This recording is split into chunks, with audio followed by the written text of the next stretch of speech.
कसरी दिगो विकासको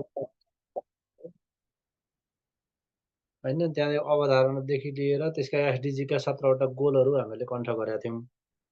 त्यो एसडिजीका 17वटा गोलहरू अहिले त याद हिजोको कुरालाई बिर्सिनु भएको छ भने आज एकचोटि स्मरण गर्नुहोस् पहिले। No poverty, zero hunger, good health, quality education, gender equality, clean water, clean energy, economic growth, 3I RICC, production and consumption, climatic action, life below water, life on land, PJS and partnership for the goal भनेर short form तरिकाले हामीले कण्ठ गरेका छौँ। त्यो तपाईँको लागि हरेक तहका हरेक तबकाका जुनसुकै इक्जामका लागि तपाईँलाई एकदमै इम्पोर्टेन्ट टपिक छ, कन्टेन्ट हो त्यो। त्यसैले त्यसलाई नबिर्सिने काम गर्नु होला। बिर्सिहाल्यो भने पुनः त्यसलाई प्र्याक्टिस गर्ने, आज एकचोटि भयो, भोलि एकचोटि भयो होइन। त्यसरी नै क्रमैसँग तपाईँले याद गर्ने। यो दिगो विकासका लक्ष्यहरू यो तपाईँले हिजो मैले कन्टेन्ट गरेको चिजै हो। यो थोरै अब त्यो हिजोकै कुरालाई त थोरै यहाँ रिभिजन मैले यतैबाट गर्छु। यो दिगो विकास तपाईँ रिटर्न पेपरको पनि टपिक भएको भएर मैले यो रिटर्न पेपरलाई नै काम लाग्ने गरेको यो नोट बनाइदिएको हो यो चाहिँ होइन। चिजहरू दिगो विकासका आयामहरू यो जुन सिद्धान्तहरू छन् नि होइन, त्यो principal of sustainable development, dimension, यिनीहरू भनेको रिटर्न पेपरतिर काम लाग्छ।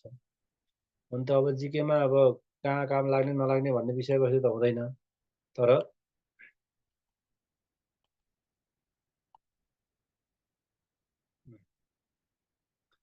ल अब यहाँदेखि अगाडि जाउँ हामी। यो दिगो विकासका लक्ष्यहरू हिजोको कुरा म 1 मिनट रिभिजन गर्छु। नो पोभर्टी, सबै ठाउँमा सबै प्रकारका स्वरूपका गरिबी अन्त्य गर्ने, जिरो हङ्गर, खाद्य सुरक्षा, पोषण हासिल गर्ने, भोकमरी अन्त्य गर्ने, दिगो कृषिलाई प्रवर्धन गर्ने, गुड हेल्थ एन्ड वेलबिङ, स्वस्थ जीवनको सुनिश्चितता, क्वालिटी एजुकेसन, सबैका लागि समावेशी समतामूलक जीवन पर्यन्त स्तरीय शिक्षाको अवसर, जेन्डर इक्वालिटी, लैङ्गिक समानता होइन, महिला बालबालिका सशक्तिकरण, इम्पावरमेन्ट भनेको सशक्तिकरण भनेको, gender equality, clean water, clean sanitation, सबैका लागि सरसफाइ, खानेपानीको दिगो उपलब्धता, एफोर्डेबल एन्ड क्लिन इनर्जी, आधुनिक ऊर्जामा सबैको पहुँच, decent work and economic growth, दिगो र समावेशी आर्थिक समृद्धि हासिल गर्ने, इन्डस्ट्री इनोभेसन इन्फ्रास्ट्रक्चर, 3I मैले भनेको थिएँ, इन्डस्ट्री इनोभेसन इन्फ्रास्ट्रक्चर, भरपर्दो पूर्वाधार, दिगो उद्योगीकरण, खोज र नवीनतामा जोड, रिड्युस इनइक्वालिटी, असमानताको न्यूनीकरण, सस्टेनेबल सिटिज एन्ड कम्युनिटिज, समावेशी र दिगो सुरक्षित मानव बसोबास, responsible production and consumption, responsible consumption and production, दिगो उत्पादन र उपभोग, क्लाइमेटिक एक्सन, जलवायु परिवर्तनको असर न्यूनीकरणहरू, लाइफ बिलो वाटर, समुद्र सामुद्रिक तटीय स्रोतहरूको संरक्षण, त्यसको दिगो उपभोग, लाइफ अन ल्यान्ड, भू परिस्थितिको दिगो उपभोग, partner peace, justice and strong stitch, मैले पिजेएस भनेर बनाएको थिएँ। पी अनि जे भनेको जस्टिस, एस भनेको स्ट्रङ इन्स्टिट्युसन्स, शान्त र समावेशी समाज प्रवर्धन, न्यायमा पहुँच र उत्तरदायित्व, partnership for the goal number 17, लक्ष्य मात्रै बनाएर हुँदैन, लक्ष्य पुरा गर्नका लागि हामीलाई साझेदारीका माध्यमहरूलाई पनि सबल बनाउनुपर्छ, कोअपरेसन हुनुपर्दछ। यो दिगो विकासका लक्ष्य पुरा गर्नको लागि यो नेपालमा दिगो विकासका लक्ष्य पुरा गर्ने साल कहिले हो भने 2030 साल इस्वीसम्म, विक्रम सम्म सोध्यो 2087 साल है। यो पोहोर केमा सोधिरहेछ, दिगो विकास हासिल गर्ने वर्ष तलका मध्ये कुन हो भनेर विक्रम सम्मतमा क्वेसन सोधेको छ है। 2087 साल, विक्रम सम्मत 2087 भनेर लेख्नुहोस् है कता कता कपीतिर। इस्वी सम्मतमा 2016 देखि 20 सम्म, विक्रम सम्मत हेर्ने भने यो 87 सालसम्मको लक्ष्य हो। 2030 मा गरिबीलाई 5% भन्दा कम गर्ने, जनसङ्ख्या रोजगारी अनुपात 75 पार्ने, आर्थिक जोखिम सुक 18.9 बनाउने। यो चाहिँ तपाईँले अब यो डाटा चाहिँ कण्ठ गर्नु पर्यो। यो यहाँनिर जिकेमा भन्दा रिटर्नमा काम लाग्छ यो चाहिँ है। दिगो विकास हासिल गर्नको लागि राष्ट्रिय योजना आयोगले जारी गरेका आफ्नो लक्ष्यहरू कस्ता छन् भन्ने क्वेसनहरू आउँछन् होइन। जन इकोनोमिक भल्नरेबिलिटी इन्डेक्स, यो आर्थिक जोखिम सूचक भनेको इकोनोमिक भल्नरेबिलिटी इन्डेक्स हो।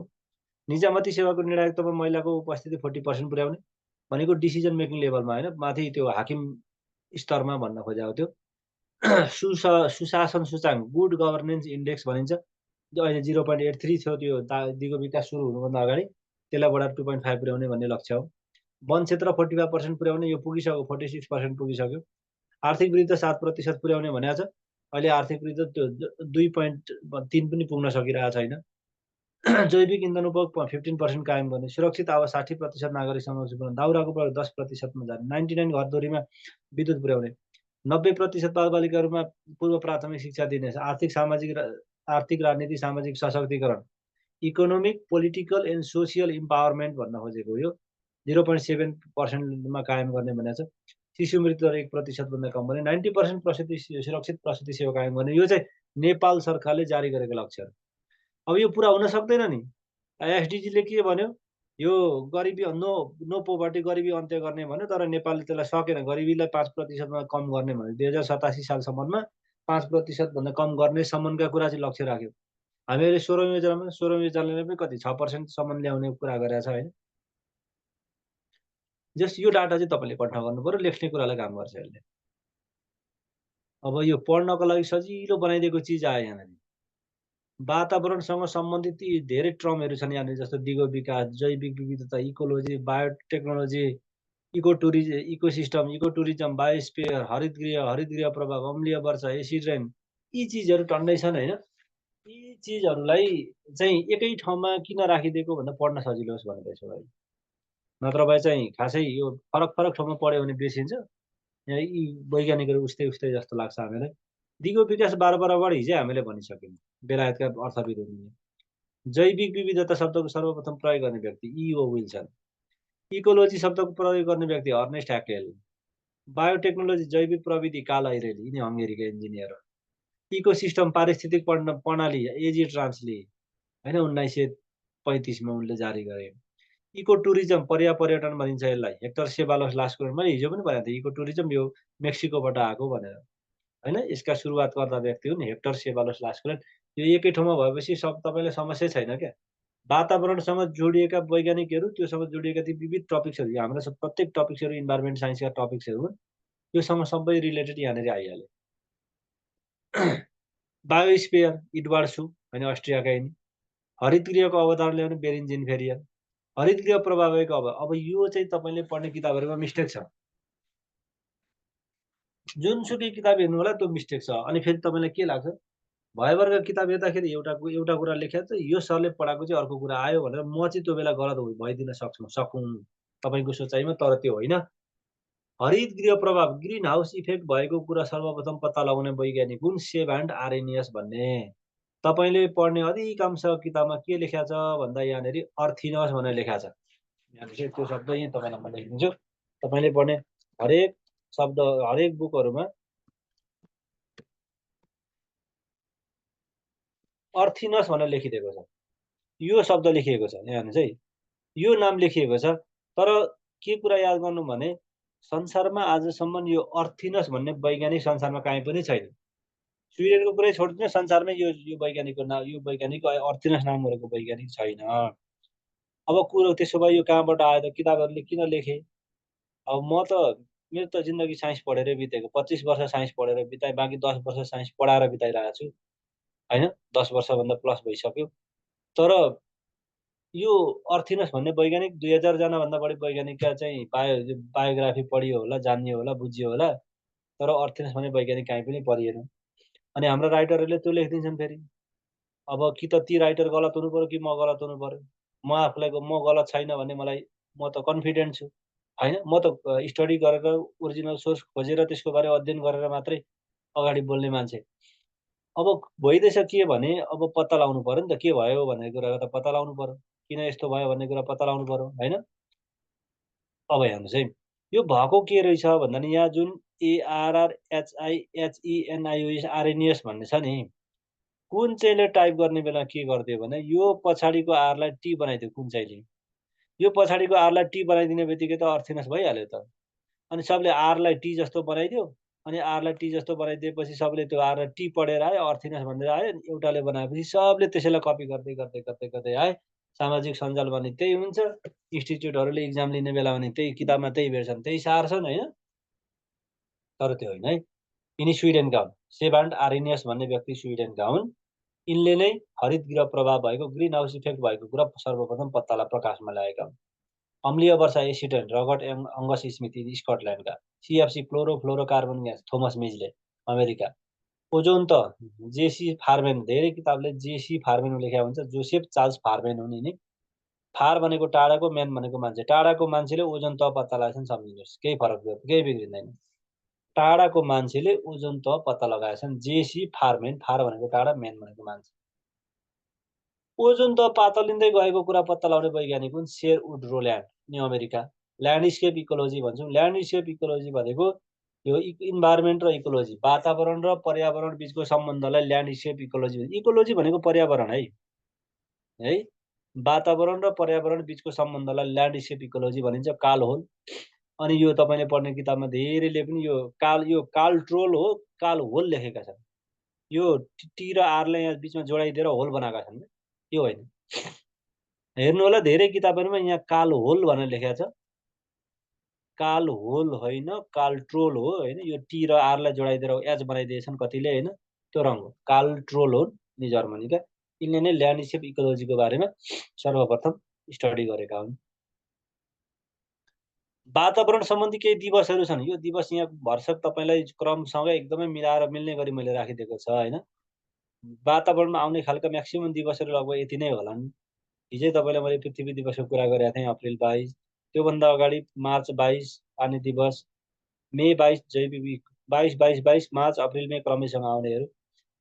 फेब्रुअरी 2 सिमसार दिवस, जुन 8 समुद्र दिवस मेरिन डे होइन, ग्रिन कन्ज्युमर डे, हरित यो कन्ज्युमर भनेको उपभोक्ता दिवस सेप्टेम्बर 28, वर्ल्ड मेट्रोलोजिकल डे मौसम दिवस मार्च 23, साइटिस अक्टोबर 31, उजन्त संरक्षण सेप्टेम्बर 16, बाघ संरक्षण जुलाई 29, विश्व वातावरण जुन 5, वन महोत्सव मार्च 21, जनसङ्ख्या जुलाई 11, वाइल्ड लाइफ विक अक्टोबर 1 देखि 7, स्वास्थ्य दिवस अप्रिल 7, विश्व आवास अक्टोबर 1, सम्पदा विश्व सम्पदा अक्टोबर। यो त दिन याद गर्ने तपाईँले। अब यो पुरस्कारहरू छन्, यो पुरस्कार पनि तपाईँले अब सकेको पढ्नु होला, नसकेको छोडिदिनुहोस्, केही बिग्रिँदैन। यहाँ सोधिराखेको हुन्छ वातावरण क्षेत्रको नोबेल पुरस्कार भनेर कसलाई चिनिन्छ, यो धेरैचोटि सोधेको क्वेसन हो। वातावरण क्षेत्रको Nobel prize, gold environmental prize हो वातावरण क्षेत्रको नोबेल पुरस्कार है। यो ब्लू प्लानेट अवार्ड वातावरण क्षेत्रको सबैभन्दा ठुलो अवार्ड भनेर चिन्ने गरिन्छ है। वातावरण क्षेत्रको सबभन्दा ठुलो अवार्ड भनेको ब्लू प्लानेट अवार्ड, वातावरणको नोबेल प्राइज भनेर गोल्डमेन प्राइजलाई चिनिन्छ। ग्लोबल 500 युएनईपीले स्थापना गरेको होइन, एकमात्र नेपाली डाक्टर कृष्ण कुमार पाण्डे। यो लोकसेवाले सोधेको क्वेसन है, ग्लोबल 500 पुरस्कार पाउने एकमात्र नेपाली कौन भन्ने क्वेसन विगतमा सोधेको छ कृष्ण कुमार पाण्डे। अब यी जब याद गर्नु होला। अब यहाँदेखि पछाडि छ हाम्रो अर्को वातावरणको अर्को टपिक छ इकोसिस्टम, पारिस्थितिक प्रणाली। पारिस्थितिक प्रणालीलाई तपाईँलाई अब यो एक्सप्लेन गर्ने भन्दा पनि अलिकति यसलाई लेखेर व्याख्या गर्नुपर्छ भन्ने लाग्छ मलाई। यो एक्सप्लेन गर्ने डाटा तथ्याङ्कै भएर तथ्याङ्क जोडिएको यो कन्टेन्ट होइन, यो विषयवस्तु कन्टेन्ट जोडिएको विषयवस्तु हो होइन। तथ्य र तथ्याङ्क दुईटा कुरा हुन्छ। यो तथ्यात्मक कुरा अलिक बढी छ यसमा, तथ्य अलिक कम छ, तथ्याङ्क अलिकति कम छ। त्यस कारणले यसलाई तपाईँलाई म यता देखाउने काम नै गर्छु है। एकछिन मैले यो रेकर्डिङ के अरे यो स्क्रिन सेयरिङ अफ गरेँ।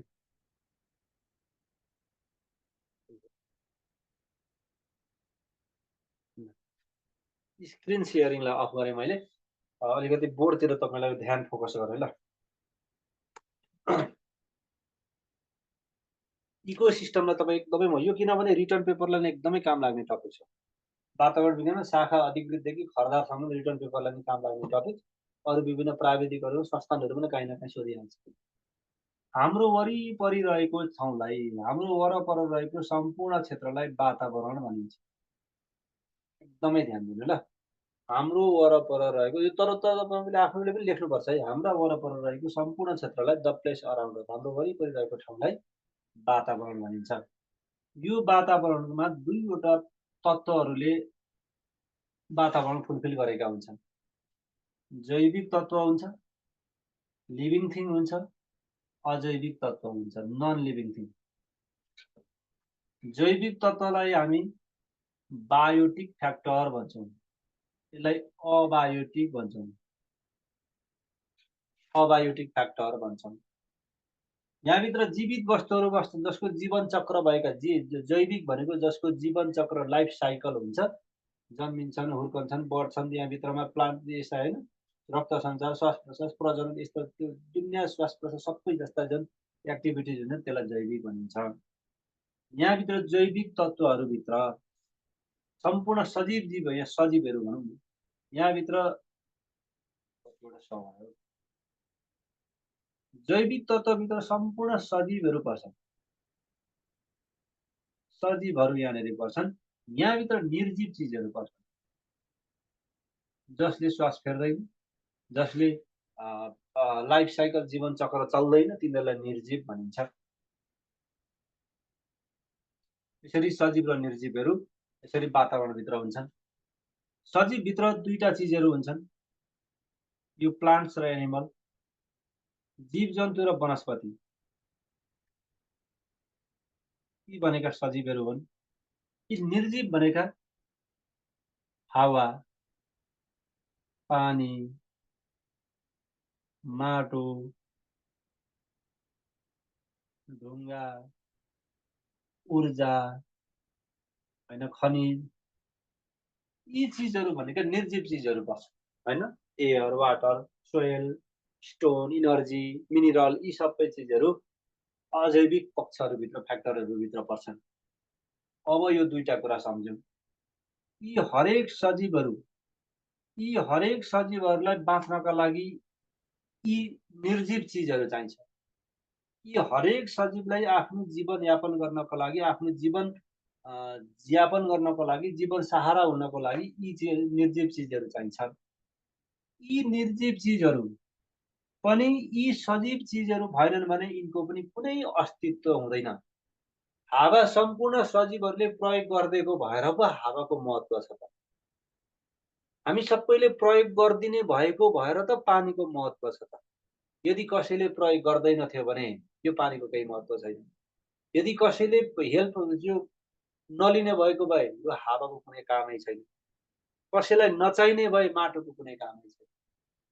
तर चाहिन्छ। यी बिना यिनीहरू बाँच्न सक्दैनन् र यो भएन भने यिनको पनि अस्तित्व रहँदैन, बाँकी रहँदैन। त्यसैले यिनीहरू एक अर्कामा एकदमै घनिष्ठ अन्तर सम्बन्धित छन्। त्यसैले यिनै वातावरणमा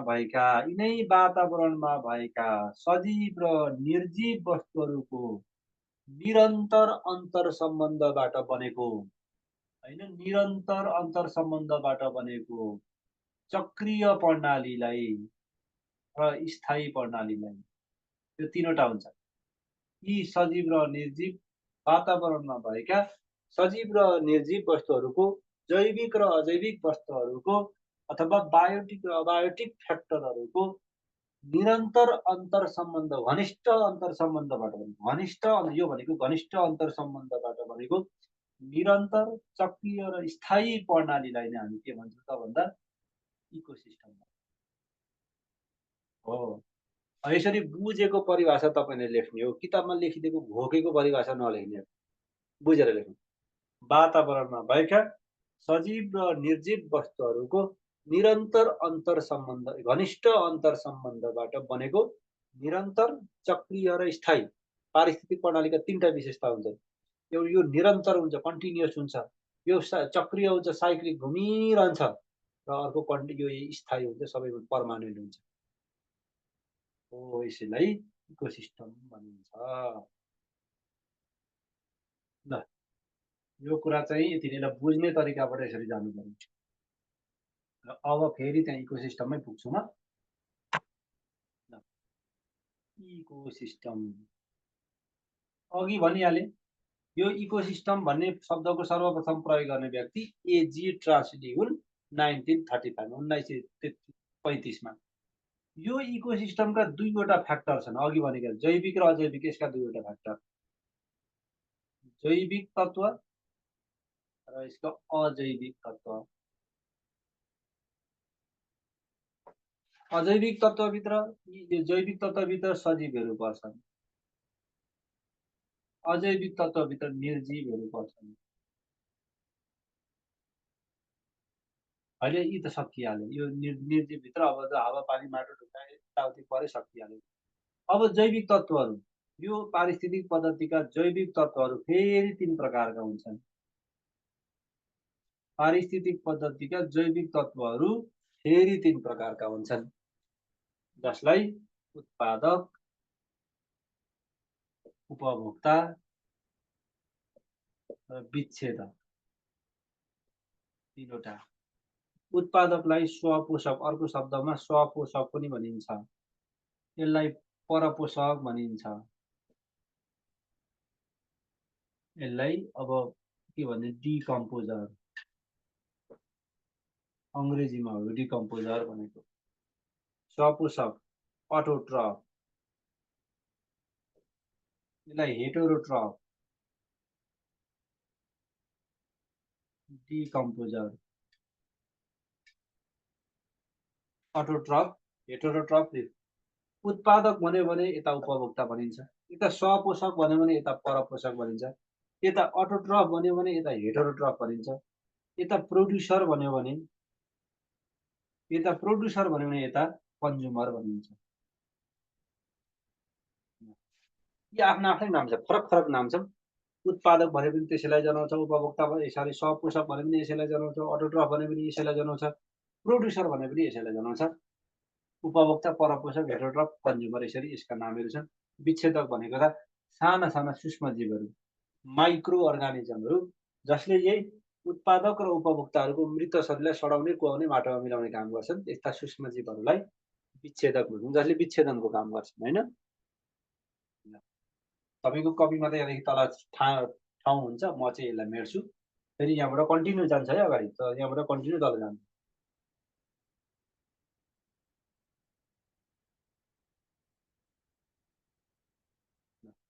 यसलाई मैले सिधै माथि ल्याएँ। उत्पादक, उपभोक्ता, विच्छेदक। अब यहाँदेखि कन्टिन्यू। यो उत्पादकमा हरिया वनस्पतिहरू पर्छन्, सबै हरिया वनस्पति, सम्पूर्ण ग्रीन प्लान्टहरू उत्पादकमा पर्छन्। जसले आफ्नो खाना आफै बनाउँछ त्यसलाई उत्पादक भनिन्छ। फेरि आफ्नो खाना त हामी पनि आफै बनाउँछौँ नि भनेर भन्नु होला, त्यो चामल कुकरमा हालेर पकाएकोलाई भन्ने त्यस्तो भन्न पाइँदैन। त्यही चामल चाहिँ कसरी कसले बनायो भन्ने कुरा चाहिँ आफ्नो उत्पादन हो। यी वनस्पतिहरूबाट जसले पानीले जराले शोषण गरेको पानी, पातले एब्जर्भ गरेको कार्बन डाइअक्साइडको लाइट सनलाइटको प्रेजेन्समा, प्रकाशको उपस्थितिमा खाद्य पदार्थ बनाउँछन्, कार्बोहाइड्रेट बनाउँछन्, होइन? त्यो प्रक्रियालाई फोटोसिन्थेसिस भनिन्छ। फोटोसिन्थेसिसमा भाग लिने सम्पूर्ण बिरुवाहरू उत्पादकहरू हुन्। उपभोक्ताभित्र सम्पूर्ण जीव जन्तु पर्छ यहाँभित्र।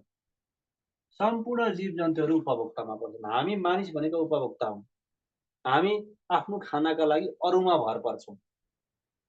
उत्पादकहरू आफ्नो खानाका लागि अरू कसैमा भर पर्दैन। उपभोक्ताहरू जो आफ्नो खानाका लागि अरूमा भर पर्छ त्यसलाई उपभोक्ता भनिन्छ। यो विच्छेदक भनेका त यो सूक्ष्म जीवहरू, माइक्रो अर्गानिजम, जसले उत्पादक र उपभोक्ताहरूको मृत शरीरलाई सडाउने, कुहाउने र माटोमा मिलाउने कामहरू गर्छन्। यहाँभित्र ब्याक्टेरिया, ढुसी, फन्जाई, यी चिजहरू यहाँभित्र पर्छन्। ब्याक्टेरिया, ढुसी, फन्जाईहरू यहाँभित्र पर्छन्। अब यहाँदेखि हेर्नु, हरिया वनस्पतिहरू सबै हरियो घाँसहरू भन्। अब फेरि यो पारिस्थितिक पद्धतिको उपभोक्ताहरू फेरि 3 प्रकारका हुन्छन्। ल, उपभोक्ताहरू फेरि 3 प्रकारका हुन्छन्। प्रथम उपभोक्ता, द्वितीय उपभोक्ता, तृतीय उपभोक्ता। यसलाई फर्स्ट डिग्री कन्ज्युमर भनिन्छ, यसलाई सेकेन्ड डिग्री कन्ज्युमर भनिन्छ, यसलाई थर्ड डिग्री कन्ज्युमर भनिन्छ। यसलाई प्राइमेरी कन्ज्युमर पनि भनिन्छ, यसलाई सेकेन्डरी कन्ज्युमर पनि भनिन्छ, यसलाई टर्सियरी कन्ज्युमर पनि भनिन्छ। प्राइमरी, सेकेन्डरी, टर्सियरी भनेर 3 खालका कन्ज्युमरहरू हुन्छ। अब यसलाई पनि थोरै कुरा बुझ्नु है, बुझिसकेपछि सजिलो, सबै लेख्नु परेन, बुझ्ने काम गर्नुहोस्। यही डायग्रामलाई यसरी नै बुझ्नु।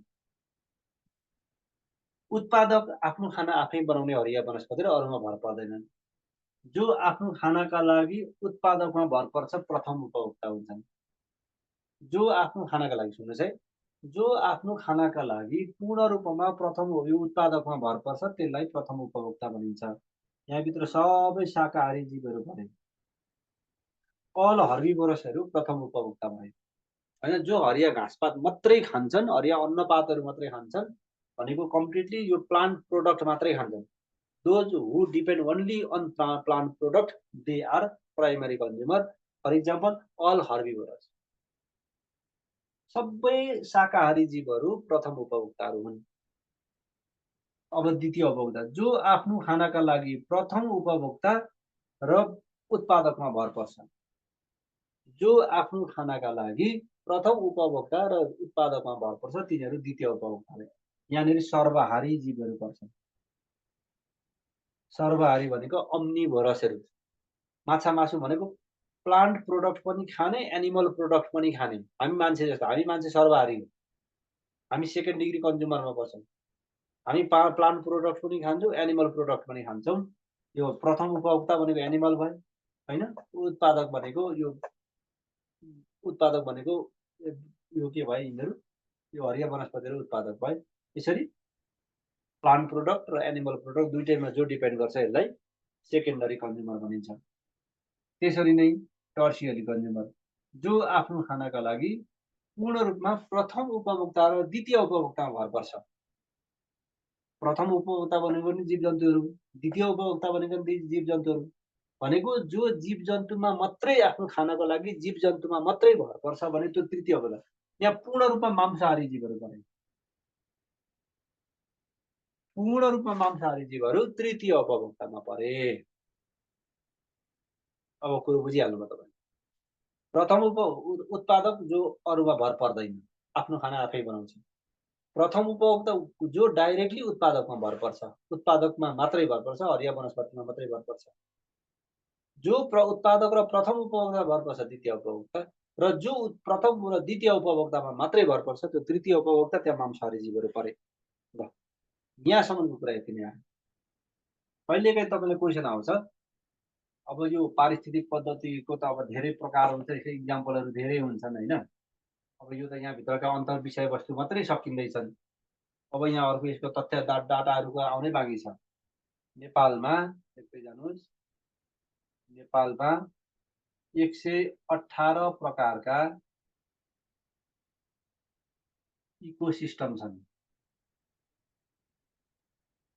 नेपालमा 118 प्रकारका पारिस्थितिक पद्धतिहरू पाइन्छन्।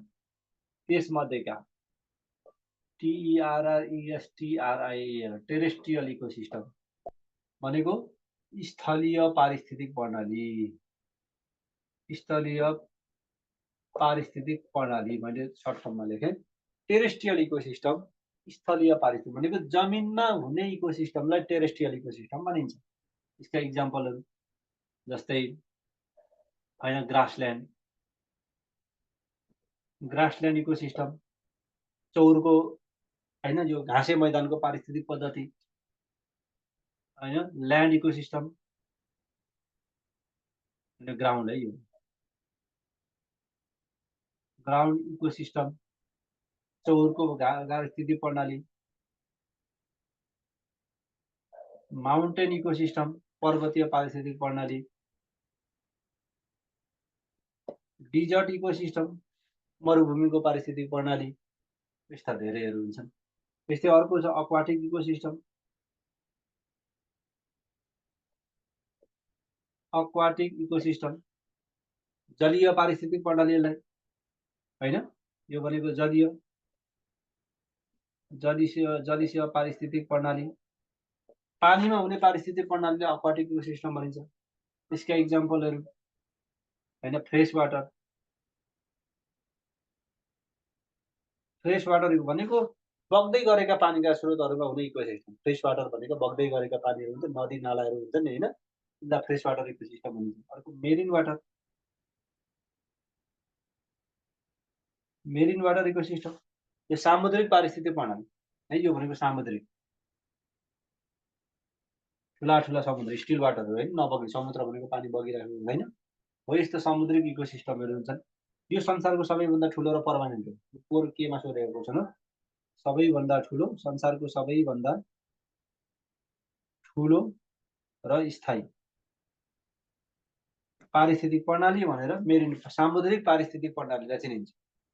संसारको सबैभन्दा ठुलो र स्थायी पारिस्थितिक प्रणाली भनेर सामुद्रिक पारिस्थितिक प्रणाली मेरिन वाटर इकोसिस्टमलाई चिनिन्छ। अब तपाईँलाई अलिकति यो त सब्जेक्टिभको कुरा भयो, जिकेमा आउने कुराहरू त छलफल भयो। तपाईँलाई कहिलेकै सब्जेक्टिभमा एउटा क्वेसन आयो, मानिलिउँ ल पोखरीको इकोसिस्टमको व्याख्या गर्नुहोस् भने एक लाइनको इकोसिस्टमको डेफिनेसन लेख्नुहुन्छ।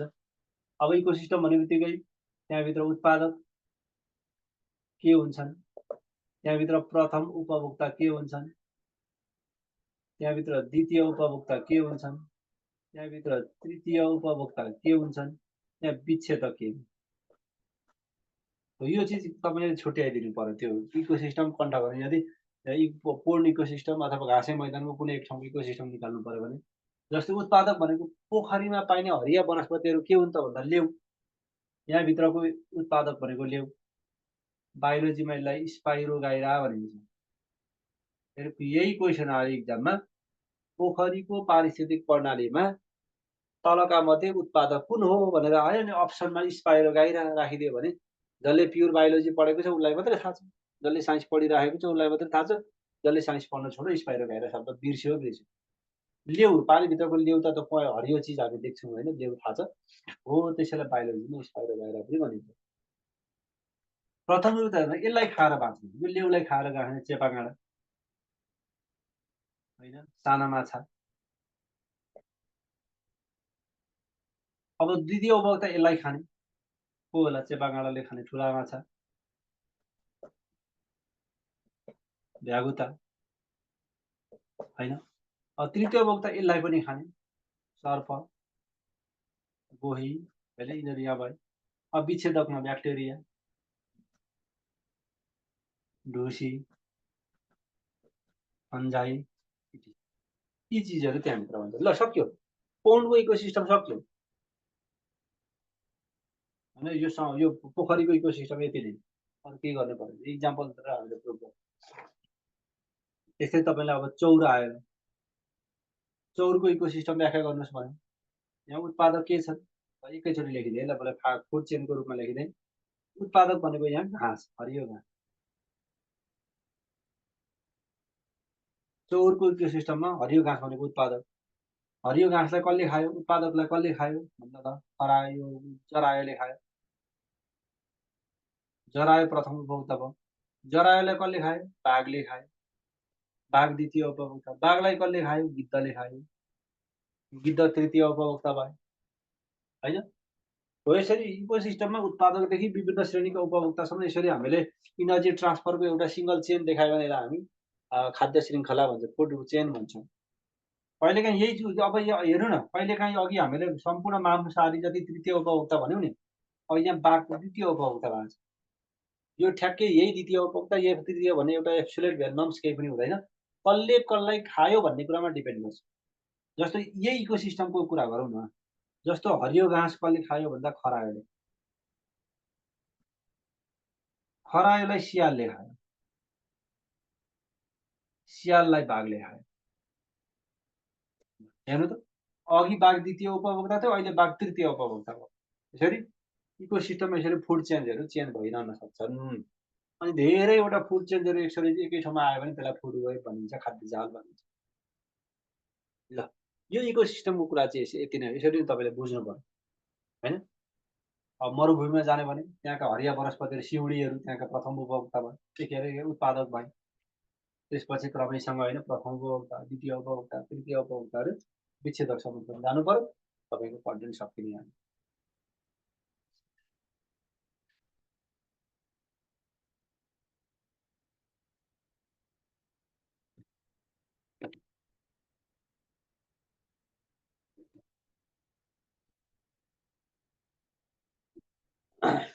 ल अहिले तपाईँले भनेको कुरा अलिकति थोरै तपाईँलाई म यहाँ बाँकी देखाउँछु ल। अहिले मैले भनेको कुरा बुझ्नु भएको छ, बुझेको कुरालाई अलिकति थोरै फेरि रिभिजन पोइन्ट अफ भ्यूको तरिकाले हेर्छ। अहिले तपाईँको अन्डरस्ट्यान्डिङ पोइन्ट अफ भ्यूमा गयो, अब एकछिन रिभिजन पोइन्ट अफ भ्यूमा पनि जानु पर्यो यसलाई होइन, मजाले जानु त पर्यो नि।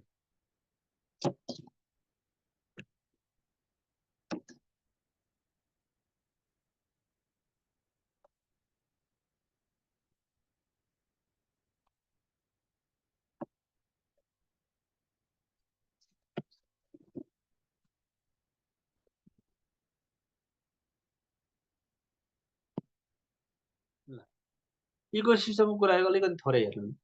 कुनै पनि वातावरण रहेका विभिन्न समुदाय तथा वातावरण बिचको अन्तर सम्बन्धबाट स्थापित निरन्तर स्थायी चक्रीय प्रणालीले पारिस्थितिक प्रणाली भन्छ। यो डेफिनेसन त अघि मैले भनेभन्दा उत्तम डेफिनेसन काहीँ भन्दै भन्दैन, त्यसैलाई त्यस्तै तरिकाले लेख्नु। पारिस्थितिक सम्बन्धी अध्ययन गर्ने विज्ञानलाई इकोलोजी भनिन्छ। सर्वप्रथम यो पारिस्थितिक इकोलोजी शब्दको प्रयोग गर्ने व्यक्ति अर्नेस्ट ह्याकेल, अघि पनि आएको थियो। भने इकोसिस्टमको प्रयोग गर्ने व्यक्ति एजी ट्रान्सले।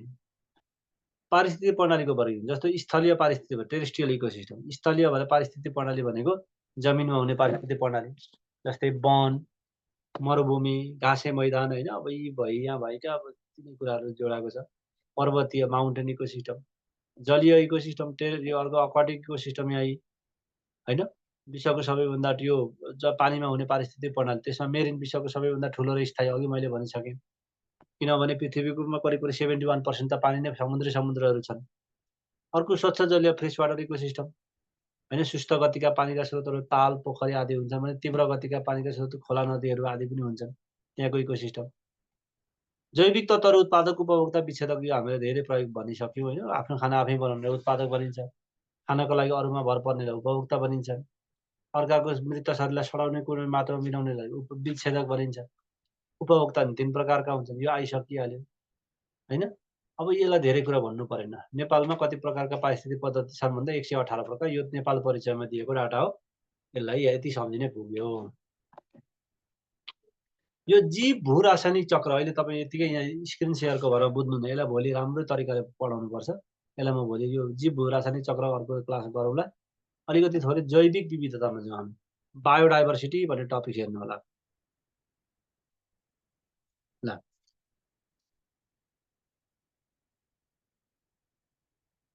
जैविक विविधता, बायोडाइभर्सिटी, नेपालीमा भने जैविक विविधता, अङ्ग्रेजीमा बायोडाइभर्सिटी। अब थोरै यसलाई पनि कुरा बुझ्नु, यो पनि रिटन पेपरमा पनि एकदम आइरहने कुरा है। जैविक विविधता, बायोडाइभर्सिटी भनेको जैविकको अर्थ जीवित समुदाय होइन, लिभिङ थिङ। अघि मैले भनिसकेँ, कुनै पनि जीवित समुदायलाई जैविक भनिन्छ। विविधता भनेको भिन्नता, भ्यारिएसन होइन, त्यहाँ भएको फरकपन। विविधता भनेको त्यहाँ भएको भिन्नता, फरकपनलाई विविधता, भ्यारिएसन्स भनिन्छ, डिफ्रेन्सेस भनिन्छ। अथवा यसलाई एकदमै बुझ्ने भाषामा तपाईँले के भन्नु पर्यो भने कुनै पनि जीवित समुदायमा पाइने भिन्नतालाई जैविक विविधता भनिन्छ। सबभन्दा सजिलो भाषा नै यही हो, यसको परिभाषा नै यही हो। हरेक सजीवहरूमा पाइने भिन्नता होइन। एउटै सजीव पनि अर्को सजीव त्यही क्याटेगोरीको अर्को सजीवभन्दा फरक हुन्छ नि। तपाईँ चराचुरुङ्गी, चराहरू भनेको त एउटा प्रजाति हो नि। त्यही एउटा चरो अर्कोसँग मिल्दैन। ढुकुर र परेवा फरक छ, गिद्ध र चिल फरक छ, डाँफे र मयूर फरक छ। यो हो, यसैलाई विविधता भनिन्छ। हामी मान्छे एउटा प्रजाति भन्यो होइन। मान्छे कति फरक छ, मिल्दैन नि त। छेत्री बाहुनको फेसियल स्ट्रक्चर, राई लिम्बूको फेसियल स्ट्रक्चर मिल्दैन, फरक देखिन्छ। नेवारहरूको अर्कै फरक देखिन्छ होइन। उहाँ चाहिँ यो छेत्री बाहुनलाई आर्यन भन्ने, राई लिम्बूहरूलाई मङ्गोलियन भन्ने, उहाँतिर चाहिँ उतातिर चाहिँ के अरे त्यो अफ्रिकातिर हप्सी भन्ने होइन, निग्रो भन्ने, कोहीसँग मिल्दैन हो। यसलाई भनिन्छ बायोडाइभर्सिटी। यो एनिमलको कुरा मात्रै होइन, यो भूगोलको कुरा पनि त्यस्तो हुन्छ। त्यही भएर त हाम्रो देश नेपाल जैविक विविधताका दृष्टिले धनी राष्ट्र छ भन्छ नि हामी। सबभन्दा होचो ठाउँ चाहिँ झापाको कचन कवलदेखि सबभन्दा अल्गो माथि 8848.86 मिटरसम्म पुगिरहँदाखेरि त्यो बिचमा कति वनस्पतिहरू कति फरक पाइन्छन्, त्यहाँको भौगोलिक विविधता फरक पाइन्छ, त्यहाँका वनस्पतिहरू फरक, त्यहाँ भएका जीवजन्तुहरू फरक, त्यहाँ भएको रहनसहन फरक, त्यहाँ भएका चाहिँ ह्याबिटाट, हरेक चिजहरू फरक फरक हुन्छन्। हो, यसैलाई जैविक विविधता, बायोडाइभर्सिटी भनिन्छ। यहाँ त्यही तरिकाले मैले यहाँ लेखिदिएको छ। पृथ्वीमा मानिस लगायत विभिन्न पशु पक्षी, बोट बिरुवा, सूक्ष्मजीव रहेका हुन्छन्। तिनीहरूको खाना, वासस्थान, शारीरिक बनावटहरूमा थुप्रै विविधताहरू रहेछन्। जीवहरू बिच रहने यस्ता विविधतालाई जैविक विविधता भनिन्छ। कुनै ठाउँको जैविक विविधता भन्नाले प्रत्येक क्षेत्रमा विद्यमान जीवाणु, वंशाणु, प्राणी त्यहाँको समग्र पारिस्थितिक प्रणालीको भिन्नतालाई जनाउँछ। कृषि जैविक विविधता नीति 2063 हो। यो चाहिँ रिटर्न पेपरमा लेख्नुपर्छ। कहिलेकाहीँ ठ्याक्कै नीति अनुसार लेख भने चाहिँ यसलाई बङ्ग्याउन, टेढ्याउन पाइँदैन, जे छ त्यही। कृषि जैविक विविधता नीति 2063 का अनुसार जैविक विविधता भन्नाले आकाशीय, स्थलीय, जलीय, सामुद्रिक अन्य क्षेत्रमा रहेको जीवजन्तुहरूको पारिस्थितिक प्रणालीको, जीवजन्तुहरूको पारिस्थितिक प्रणाली, जीव र वनस्पतिहरूको सम्बन्ध तथा विविधतालाई सम्झनुपर्छ भन्ने कुरा लेखिदिएको छ। जस्ताको तस्तै मैले सार्दिएको। जैविक विविधता शब्दको सर्वप्रथम प्रयोग गर्ने व्यक्ति E.O. विल्सन, अघि सुरुमै भनेको थिएँ मैले। त्यो सबै वैज्ञानिकहरूको नाम एकै ठाउँमा त्यो कोठा बनाएर राख्दाखेरि होइन, दिगो विकास, बारबरा वार्ड, जैविक विविधता, इओ विल्सन, पारिस्थितिक प्रणाली, एजी ट्रान्सले, इकोलोजी, अर्नेस्ट हैकेल, हरित गृह, बेरेन्जिन फेरि, हरित गृह प्रवाह, सेभान्ड आरेनियस, ओजोन तह, जेसी फार्मेन, ओजोन सब विनाश, रिजेरु रोल्यान्ड भनेर त्यो सबै अघि त्यहाँ लेखिसकेको छ। तिनै इओ विल्सन, यिनी 1987 मा आएको यो शब्दको चर्चा भएको। 2021 2020 डिसेम्बर 26 मा यिनी मरेका पनि हुन्। जैविक विविधता दिवस हरेक वर्ष मे 22 मा मनाइन्छ। सन् 2000 भन्दा अगाडि यो डिसेम्बर 29 मा मनाइन्थ्यो। अब त्यही यो दिवस मनाउँदाखेरि दुईटा कुरा सम्झिनुहोस् भने अब तपाईँलाई, एउटा चाहिँ हिस्टोरिकल ब्याकग्राउन्ड, ऐतिहासिक पृष्ठभूमि, अर्को चाहिँ प्रेजेन्ट सिनारियो, वर्तमान सन्दर्भ सम्झिनु। यहाँ पनि त्यही 2024 को नारा सम्झिनु पर्यो, be the part of plant भन्ने छ हैन, सबैको सहभागिता, दिगो जैविक विविधता भन्ने नेपाली नारा हो। यो चाहिँ जैविक विविधताको दृष्टिले विश्वको सबैभन्दा धनी राष्ट्र अहिले ब्राजिल है। बायोडाइभर्सिटी र्याङ्किङ भन्ने हुन्छ हरेक देशहरूको, त्यो र्याङ्किङ अनुसार अहिलेको नम्बर 1 कन्ट्री भनेको ब्राजिल हो। विगत धेरै वर्षदेखि ब्राजिल एक नम्बरमा छ। अब त्यस पछाडि अब ब्राजिलको पोजिसन भने हाम्रो देशको पोजिसन सम्झे पुग्छ। नेपाल जैविक विविधता अहिले 49 पोजिसनमा छ। यो 2025 को भर्खर डाटा होइन, यो ग्लोबल बायोडाइभर्सिटी र्याङ्किङ 2025 भर्खर सार्वजनिक भएको 2-3 दिन पनि भएको छैन। यसले दिएको रिपोर्ट अनुसार अहिले नेपाल 49 पोजिसनमा छ। यो विश्वको पोजिसन हेर्ने 49 पोजिसन हो। एसियाकै पोजिसन हेर्ने भने 12औं पोजिसनमा छ। दक्षिण एसिया अथवा सार्कको चाहिँ साउथ एसिया भनेको सार्कमा भन्न खोजेको, यो साउथ एसिया मात्रै लेखिएको छ। दक्षिण एसिया भनेको सार्कमा यो दोस्रो पोजिसनमा छ। 1 नम्बरमा भारत छ हैन। यो भनेको कहाँबाट ल्याएको भन्नुहुन्छ भने global biodiversity ranking by country 2020। यो रिपोर्ट चाहिँ 24 को अनुसार हो। यो रिपोर्ट चाहिँ हैन। संयुक्त राष्ट्र सङ्घले सन् 2010 लाई जैविक विविधता वर्ष भनेर मनायो। यो लोकसियाले सोधेको छ। संयुक्त राष्ट्र सङ्घले कुन वर्षलाई जैविक विविधता वर्ष मनायो भन्ने क्वेसन छ। यसको एन्सर सन् 2010। नेपालले सन् 1993 नोभेम्बर 23 मा, हिजो तपाईँलाई मैले रियो सम्मेलनको कुरा पढाएको थिएँ नि, दिगो विकास। रियो सम्मेलन 1992 मा सुरु भएको। त्यसका 4वटा विषयवस्तु थिए। एजेन्डा 21, वन संरक्षण नीति, जलवायु परिवर्तन र जैविक विविधता महासन्धि। त्यसले रियो सम्मेलनले पारित गरेको छ नि हो। रियो सम्मेलनले पारित गरेर जैविक विविधता महासन्धिलाई नेपालले सन् 1993 नोभेम्बर 23 मा पारित गरी 1994 फेब्रुअरी 22 मा यो पूर्ण रूपमा लागू गर्यो। दुईटै डेट इम्पोर्टेन्ट छ। राष्ट्रिय कृषि जैविक विविधता। अब विश्वमा पो हरेक वर्ष मे 22 का दिन, सुन्नुहोस् है, विश्वमा हरेक वर्ष मे 22 का दिन, मे 22 तारिकका दिन जैविक विविधता दिवस, बायोडाइभर्सिटी डे मनाइन्छ भने नेपाललाई पनि के काम भयो? नेपालमा पनि अब कृषि जैविक विविधता दिवस मनाउने भनेर हरेक वर्ष माघ 1 गते सुरुवात भएको छ। यो 2079 बाट सुरु भएको हो। 80 मा पहिलो, दोस्रो ठ्याक्क 80 मा हैन, दोस्रो ठ्याक्क हुँदैछ यो चाहिँ कृषि जैविक विविधता बनाउन थालेको हैन। अब 80 को पनि माघ 1 गते गइसक्यो नि त। यो 2080 को नारा हो, स्वच्छ जीवन र पर्यावरणका लागि, स्वच्छ जीवन र पर्यावरणका लागि कृषि जैविक विविधता भन्ने नारा छ। यो नारा कन्टेन्ट इम्पोर्टेन्ट छ। नेपालमा जैविक विविधता उद्यान, शैक्षिक उद्यान गोदावरीमा छ। जैविक विविधताहरू 3 प्रकारका हुन्छन् हैन, प्रजाति, वंशाणुगत, इकोसिस्टम। प्रजाति विविधता भनेको स्पेसिस डाइभर्सिटी, वंशाणुगत विविधता भनेको जेनेटिक डाइभर्सिटी, अनि पारिस्थितिक प्रणालीको विविधता भनेको इकोसिस्टम डाइभर्सिटी। अब यहाँ भनेका यी कमन कुराहरू तपाईँले आफै पढ्नु। यो थोरै यो रिटर्नलाई नै काम गर्छ भने थोरै राखिदिएको होइन। यहाँभन्दा धेरै पढ्नु पनि परेन। यही क्वेसन आयो भने चाहिँ पारिस्थितिक प्रणालीको विविधता, जीवजन्तु र वातावरण बीचको अन्तर सम्बन्ध नै इकोसिस्टम, अघि पनि भनिसकेको छ। जन्तु र वनस्पतिको वातावरणसँगको सम्बन्धका कारण कुनै पनि ठाउँको निश्चित प्रकारको पारिस्थितिक प्रणालीको निर्माण भएको हुन्छ। विभिन्न पारिस्थितिक प्रणाली बीच हुने फरकपन तथा उस्तै पारिस्थितिक प्रणाली भित्र पनि अनेकौं पारिस्थितिक तत्त्वहरूमा पनि भिन्नता नै पारिस्थितिक प्रणालीको विविधता हो। एउटै इकोसिस्टम जस्तो तराई भनेर एउटै पूर्वको झापादेखि पश्चिमको कञ्चनपुरसम्म हामी तराई भन्छौँ। त्यही झापाको वातावरण र त्यहाँ मोरङको विराटनगरको वातावरण मिल्दैन। उहाँ कञ्चनपुरको त कुरै छाडिदिनुहोस् होइन। त्यसरी उही इकोसिस्टमभित्र पनि फरक चाहिन्छ। फरक इकोसिस्टमभित्र त्यसै फरक हुन्छ। सकियो। आइयुसिएन भन्ने एउटा संस्था छ। हैन, international union of conservation of विश्व प्रकृति संरक्षण कोष भन्ने योले रेड डाटा बुक पब्लिस गर्छ। यो कसले पब्लिस गर्छ भन्ने क्वेसन विगतमा सोधेको हो। रेड डाटा बुक भनेको के हो त? यहाँ तपाईँलाई भनिहालेँ मैले। यो कसले पब्लिस गर्छ भन्ने पनि अर्को एउटा क्वेसन हो। कहिलेदेखि पब्लिस भएर आयो भन्ने अर्को क्वेसन हो। IUCN को स्थापना चाहिँ तपाईँको 1964 मा भएको है। फेरि सम्झिनु होला, कसैलाई यदि काम लाग्यो भने लेखिराख्नु होला। IUCN को स्थापना चाहिँ 1964 मा भयो र 66 मा उनले रेड डाटा बुक पब्लिस गर्न थाले। त्यो रेड डाटा बुक भनेको चाहिँ दुर्लभ र सङ्कटापन्न अवस्थामा रहेका जीवजन्तु तथा वनस्पतिहरूको संरक्षण गरेर राख्नका लागि बनाइएको त्यसको रेकर्ड बुक हो क्या त्यो चाहिँ, हैन? यहाँ भने हानि state document establish for documenting rare and endangered species of animal, plants and fungi as well as some local sub species. यसैको प्रकाशन हुन थाल्यो 1964 बाट। अब यो डाटा त तपाईँले कन्ठ गर्ने हो। यो डाटा छ नि, नेपालमा सूचीकृत चराहरू 867 वटा, स्तनधारी 260 वटा, माछा 185, सरीसृप 100, उभयचर 43, शिकार खेल्न पाइने 10 वटा जन्तु, झारल घोरल बँदेल चितल, जरायो हैन, पानी हाँस, जरायो, रातो मृग, थार, लबुन, नाउरो, भोलुगा त सकियो।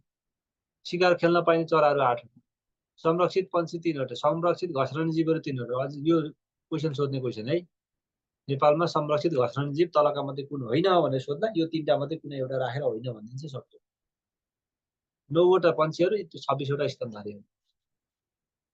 यो डाटा चाहिँ तपाईँ 1 मिनट यो डाटा पढ्नु त लु एकछिन। यो 1 मिनटमा यो दिमागले यसो अलिअलि सम्झिने जस्तो गर्नु त लु।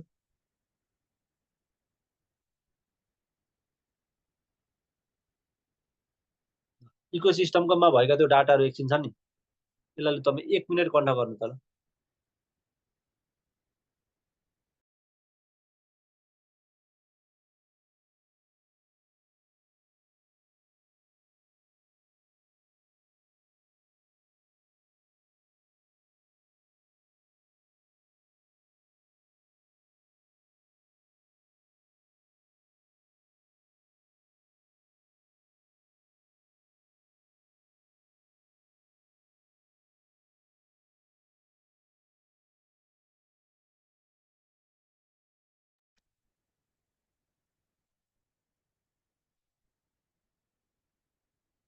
अब यो डाटा सम्झिनु पर्यो तपाईँले। त्यो माथिको त्यो स्तनधारी, माछा, सरीसृप, उभयचर सबैको त्यो माथिको नम्बर कन्ठ नभए पनि तलका चाहिँ कन्ठ गर्नुहोस्। शिकार खेल्ने जनावर 10 वटा, पंक्षीहरू 8 वटा, संरक्षित पंक्षीहरू 9 वटा, शिकार खेल्न पाइने पंक्षी 8 वटा र संरक्षित पंक्षी 9 वटा। यो कुरा फेरि झुकिनु होला है। शिकार खेल्ने पंक्षी 8 वटा, संरक्षित पंक्षी 9 वटा। त्यसपछि अब संरक्षित स्तनधारीहरू 3 वटा, अजिङ्गर, घडियाल र सुनगौरो, हैन? अर्को स्तनधारीहरू 26 वटा छन्। 27 भनेर नझुकिनु होला, 27 होइन। किताबहरूमा पहिलेका किताबमा 27 लेखिएको छ, अहिले चेन्ज भएर 26 भएको छ। अब त्यसपछि यो इन्भाइरोमेन्ट पार्टहरू छ। यो वातावरणसँग सम्बन्धित केही अब पक्षहरू छन्, जस्तो राष्ट्रिय निकुञ्ज, संरक्षण क्षेत्र, मध्यवर्ती क्षेत्रहरू आए हैन। नेपालमा 12 वटा राष्ट्रिय निकुञ्ज छन्। सबैभन्दा पहिलो राष्ट्रिय निकुञ्ज चितवन राष्ट्रिय निकुञ्ज, सबभन्दा कान्छो राष्ट्रिय निकुञ्ज पर्सा राष्ट्रिय निकुञ्ज, 2074 साल असार 19 गते यो घोषणा भएको हैन। अब यो चाहिँ कस्तो हो भने तपाईँले क्रमैसँग कन्ठ गर्नुपर्छ है। यो त्यत्तिकै चाहिँ थाहा हुँदैन तपाईँलाई। क्वेसन के आउँछ भने पहिलो राष्ट्रिय निकुञ्ज तलका मध्ये कुन हो भन्ने क्वेसन हुन्छ। अनि अप्सनमा चितवन राष्ट्रिय निकुञ्ज अप्सनमै हुँदैन, त्यतिखेर मरिएन नि। त्यस कारणले क्रमैसँग जान्नु, ऱ्यान्डमली एक एकवटा जाँदा पढेपछि त्यस्तै हुन्छ। अब यो चाहिँ कन्ठ गर्नुहोस्। जस्तो ठुलोदेखि सानो स्थापनाको मितिका आधारमा जेठोदेखि कान्छो हेर्ने हो भने है, सबैभन्दा पहिले चितवन राष्ट्र, चिरा बसला, सेकमसी, यो सूत्र सम्झे पुग्यो। यहाँ मैले सूत्र राखिदिएको छु है, यहाँनिर हैन। यो फर्मुलाहरू सम्झिने, चिरा बसला, सेकम शिवा सुप। ठुलोदेखि सानोको क्रम हेर्ने भने सेलामस बच्ची, पबासु खसिया हैन, से फुक्नु सबभन्दा ठुलो यहाँ राखिदिएको छ। एउटा वन्यजन्तु आरक्षक छ कोशी टप्पु, एउटा शिकार आरक्षक छ फुलचोकी गोदावरी फुलचोकी। 6 वटा संरक्षण क्षेत्रहरू छन्, अन्नपूर्ण, कञ्चनजङ्घा, मनासलु, कृष्णसार, अपिनपा र गौरीशङ्कर भन्ने। सबभन्दा ठुलो अन्नपूर्ण, सबभन्दा सानो कृष्णसार, पहिलो पनि अन्नपूर्ण, अन्तिम भनेको गौरीशङ्कर। ल हिजो अस्ति तपाईँलाई संविधान पढाउने बेलामा मैले बफर जोनको कुरा गरेको थिएँ होइन। नेपालमा बफर जोनहरू 13वटा छन्, राज्यका नीतिहरू 13वटा छन्, संवैधानिक निकायहरू 13वटा छन् भनेर भनिरहँदाखेरि यो 13वटा बफर जोन भन्ने चिज छ। अब यसलाई तपाईँलाई म यो ल्यापटपमै बुझाइदिन्छु थोरै है। ड्रइङ ल यो 13वटा बफर जोन भनेको कस्तो भने नि, जस्तो मानिलिउँ यो राष्ट्र निकुञ्ज भयो है, सुन्नुहोस् है, यो राष्ट्र निकुञ्ज भयो, नेसनल पार्क भयो अथवा वन्यजन्तु आरक्ष वाइल्ड लाइफ रिजर्भ भयो, यो यहाँभित्र त जङ्गली जनावरहरू हुन्छन् होइन। यी जङ्गली जनावरहरूले यो तेरो राष्ट्र निकुञ्जको यति बााउन्ड्री हो, क्रिकेटको बााउन्ड्री लाए जस्तो त्यहाँ त हुँदैन। अब तिनले बाहिर निस्केर केही बालीनालीहरू बिगार्न सक्छन् भनेर त्यही राष्ट्र निकुञ्ज अथवा संरक्षण क्षेत्रदेखि वरिपरि केही क्षेत्र ती जनावरहरूको लागि छुट्याइदिएको हुन्छ। हो, यस्तै क्षेत्रलाई बफर जोन भनिन्छ है। यस्तै क्षेत्रहरूलाई बफर जोन अथवा मध्यवर्ती क्षेत्र भनिन्छ। राष्ट्रिय निकुञ्ज तथा वन्यजन्तु आरक्षको बाहिर वरिपरि रहेको केही क्षेत्रलाई नै बफर जोन अथवा मध्यवर्ती क्षेत्र। नेपालमा 12वटा राष्ट्रिय निकुञ्ज, 12वटा भएर एउटा वन्यजन्तु आरक्ष 13वटा, त्यही भएर 13वटा बफर जोनहरू छन्। यहाँ दिएको छ नि 13वटा बफर जोन।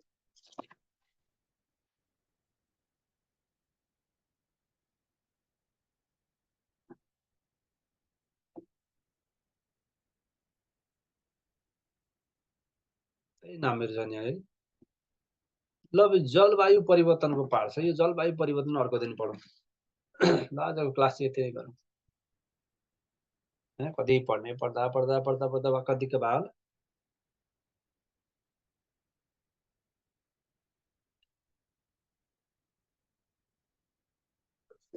निन्द्रा लाग्यो जस्तो। जलवायु परिवर्तन, क्लाइमेट चेन्ज भन्ने टपिक भोलि पढौँला। आज चाहिँ यति नै।